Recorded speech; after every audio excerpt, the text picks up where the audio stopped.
Otorita IKN meminta tambahan anggaran sebesar Rp27,8 triliun dalam Pagu Anggaran 2025, Saudara. Anggota Komisi 2 DPR menyebut anggaran yang diajukan memecahkan rekor mitra Komisi 2 yaitu di atas Rp10 triliun. Rp27,8 triliun. Inilah anggaran yang diminta Otorita Ibu Kota Nusantara dalam Pagu Anggaran 2025. PLT Wakil Kepala Otorita IKN Raja Juli Antoni bilang, tambahan anggaran Rp27 triliun ini sebagian besar akan digunakan untuk kedeputian bidang sarana dan prasarana, yaitu Rp26,7 triliun. Sisanya untuk kedeputian IKN lainnya. Angka ini naik fantastis karena sebelumnya pagu anggaran OIKN pada 2025 sebesar Rp505 miliar. Usulan tambahan anggaran ini pun sudah disampaikan kepada Menteri Keuangan Sri Mulyani dan Menteri Perencanaan dan Pembangunan Nasional Suharso Monoarfa. Sehingga secara total kebutuhan anggaran OIKN tahun anggaran 2005 sebesar Rp28,3 triliun.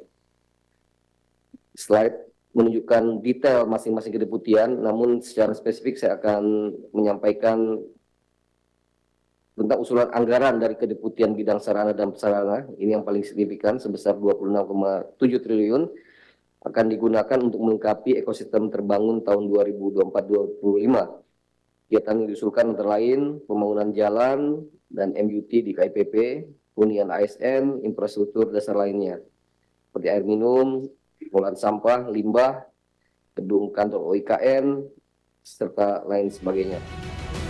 Anggota Komisi 2 dari fraksi PKS Mardani Alisera menyebut besaran anggaran yang diajukan OIKN itu merupakan rekor baru anggaran mitra Komisi 2. Namun, Mardani menegaskan pihaknya mendukung usulan anggaran tersebut. Pertama kali dalam sejarah nih pimpinan dan anggota ada rekor mitra Komisi 2 yang anggarannya di atas 10 triliun usulannya.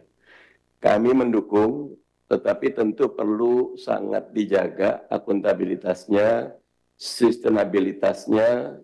Salah satu yang menjadi perhatian adalah karena konsepnya city in the forest gitu lah. Betul-betul keasrian dan keaslian baik kondisi alam, masyarakat, masyarakat adat betul-betul dijaga. Di sisi lain, Menteri PUPR sekaligus PLT Kepala Otorita IKN, Basuki Hadimulyono bilang, meskipun belum 100%, infrastruktur di Ibu Kota Nusantara sudah siap. Basuki menjelaskan, pemanfaatan area perkantoran bisa dilakukan secara bertahap. Basuki menegaskan, IKN sudah siap digunakan untuk pelaksanaan administrasi pemerintahan. Sebetulnya yang belum 100% tapi sudah siap. Jadi misalnya perkantoran Kemenko 1, 2, 3, 4 mungkin belum semua lantai bisa dipakai, tapi dari 6 lantai itu mungkin sudah 4 lantai yang sudah bisa dipakai. Jadi memang harus bertahap menunjang pemanfaatannya. Kebutuhan untuk pelaksanaan administrasi pemerintahan juga siap. Sementara itu, menurut rencana, mulai hari ini Presiden Joko Widodo akan berkantor di Ibu Kota Nusantara, Kalimantan Timur hingga purna tugas. Kepala Sekretariat Presiden Heru Budi Hartono menyebut Presiden akan berada di IKN mulai 10 September hingga 19 Oktober 2024 mendatang. Heru Budi mengatakan menurut rencana Presiden Jokowi juga akan memimpin sejumlah rapat. Selain itu, IKN akan menjadi titik keberangkatan Presiden untuk kunjungan kerja ke berbagai daerah. Presiden bakal berkantor hingga 19 Oktober 2024 atau sehari sebelum pelantikan Presiden dan Wakil Presiden terpilih hasil pemilu 2024 pada 20 Oktober 2024. Karena beliau berkantor itu kan sampai tanggal 19, kemungkinan dari tanggal 10 sampai 19, dan ada beberapa di Selasa itu kegiatan rapat dan lain, termasuk juga mungkin bunker, UKM dan ke kota lain. Berarti selama berapa hari itu Pak? Seminggu lebih? Ya kalau sampai tanggal 19 Oktober lebih 40 hari ya. Bapak Presiden ke IKN tuh biar pembangunan cepat atau bagaimana sih Pak? Ya beliau kerja di sana sambil mengundang.